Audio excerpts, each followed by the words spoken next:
तो हम लोग अब बात करने वाले हैं सेक इनवर्स एक्स का। तो आइए सेक इनवर्स एक्स के ग्राफ आपको सिखाता हूँ।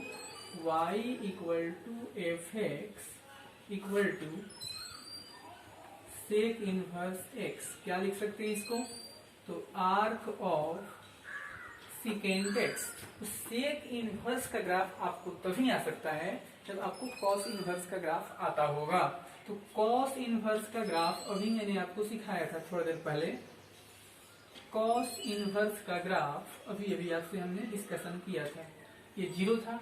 तो कॉस इनवर्स का ग्राफ हमने ऐसे बनाया था, डॉटेड लाइन से बनाएंगे यहाँ।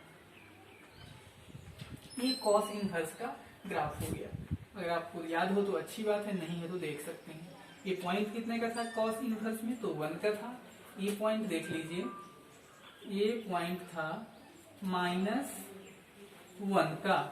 कॉस इनवर्स के ग्राफ में ये जो मैं डॉटेड लाइन दे रहा हूं ये 90 की लाइन थी, और कॉस इनवर्स के ग्राफ में ये जो पॉइंट है 180 का था। इसको भी आगे आप एक्सटेंड कर सकते हैं। तो ये कॉस इनवर्स का ग्राफ। तो इस ग्राफ में भी ऐसे ही करना है। ये डाउनवर्ड बॉल है, ये अपवर्ड मूव करेगा, लेकिन इस 90 को कभी भी टच नहीं करेगा। और सिमिलरली ये जो अपवर्ड बॉल है ये ऐसे आएगा और इसके साथ चलेगा, इसको कभी टच नहीं करेगा। तो आप देख सकते हैं जो 90 की लाइन है, ये वाली लाइन, ये एसिम्पटोट के जैसा बिहेव कर रहा है, यानी ये एसिम्पटोट हो गया। तो जो डार्क लाइन देख रहे हैं ना, ये डार्क लाइन ही सेक इनवर्स बना, ये वाला और फिर से ये वाला। तो आइए इस ग्राफ को देखते हुए कुछ हम लोग इसके कैरेक्टर पे डिसीजन लेते हैं। और डिसीजन क्या लेना है, हर बार ले रहे हैं वही बात। डोमेन ऑफ दिस फंक्शन यानी x की वैल्यू। तो x की वैल्यू कहां से कहां तक तो देखेंगे 1 से इधर, 1 से इधर यानी पॉजिटिव डायरेक्शन में भी जाएगा, और -1 से इधर यानी निगेटिव डायरेक्शन में। दैट इज x का जो वैल्यू है वो गया अनंत से -1 तक जा रहा है। यहाँ क्लोज करेंगे क्योंकि 1 को टच किया है। यूनियन 1 से प्लस अनंत तक, 1 से प्लस अनंत तक, यानी इसका ये डोमेन आ गया। इसको लिखेंगे कैसे? कुछ लोग लिखते हैं कि x बिलोंग्स टू R में से आप -1 to 1 को हटा दीजिए तो आ जाएगा। आप देख लीजिए पूरे रियल नंबर लाइन में इससे इधर भी आपका ग्राफ है, इसके इधर भी है, लेकिन इस पूरे एरिया में नहीं है। तो इसीलिए पूरे रियल नंबर से इसको हटा दिया गया, डोमेन आ गया। अब इसका रेंज बताइए, यानी y की वैल्यू। तो y की वैल्यू कैसे निकालते हैं? y एक्सिस पे देखते हैं ना। तो y कहां से कहां तक जा रहा है? इस 0 के नीचे तो नहीं आएगा, 0 के ऊपर ही है। तो 0 से कहां तक गया? 180 तक। तो y का वैल्यू 0 से 180 तक। क्या ये सही है? नहीं है। क्यों? 90 की लाइन इसमें टच नहीं करना है, तो यहाँ से आप 90 को हटा देंगे। तो ये आ गया, इसका रेंज आ गया। अब थोड़ा इसका इंक्रीजिंग डिक्रीजिंग सीखते हैं।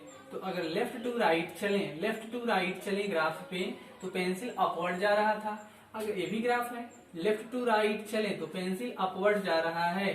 तो कैसा फंक्शन है? तो ये फंक्शन इंक्रीजिंग फंक्शन है। इसका थोड़ा डेरिवेटिव देखेंगे। d/dx of sec inverse x क्या होता है? तो 1/x अंडर रूट x²-1, ये है x²-1, ये इसका डेरिवेटिव आता है। अब इसका हम थोड़ा और आपको बता दें, पीरियोडिसिटी के बारे में बात करेंगे। तो देख लीजिए, आपको थोड़ी देर पहले हमने बताया था चाहे कोई भी इनवर्स फंक्शन हो उसका कोई पीरियड नहीं होता है। तो ये भी फंक्शन पीरियड लेस है। पीरियड का मतलब होता है जो ग्राफ दिख रहा है, ये कर्व दिख रहा है, रिपीट कभी नहीं करेगा, तो ये पीरियड लेस है। Inverse functions are period less. अब हमने आपको domain, range, increasing, decreasing, derivative, इसके पीरियड के बारे में बता दिया। अब आपको सिखा रहे हैं कि ये फंक्शन ऑड है या इवन है। ऑड होने का क्या रूल होता है? ऑड होने का क्या रूल होता है बताइए? तो ऑड होने का रूल होता है कि curve is symmetric in opposite quadrant. तो कर्व यहाँ जैसा है वहां ऐसा ही है, लेकिन क्वाड्रेंट अपोजिट नहीं है। ये जैसा फर्स्ट में है वैसा सेकंड में है। अगर ये यहाँ होता थर्ड में तो इसको हम लोग ऑड बोल देते, लेकिन ये अभी ऑड नहीं है। इवन के बारे में देखते हैं, तो देख लीजिए इवन के लिए क्या रूल है कि curve is symmetric about y axis. तो ये एक्स एक्सिस के हैं, ये भी एक्स एक्सिस के, यानी कर्व ऑड भी नहीं है इवन भी नहीं है, तो है क्या? ये नैनो फंक्शन है। नैनो का मतलब होता है नाइदर इवन नॉर ऑड। ये ना तो इवन है नहीं तो ऑड है। इसका मतलब होता है कि अगर आप कभी ऐसा लिखेंगे सेक इनवर्स माइनस एक्स, तो इसका मतलब आता है pi minus sec inverse x.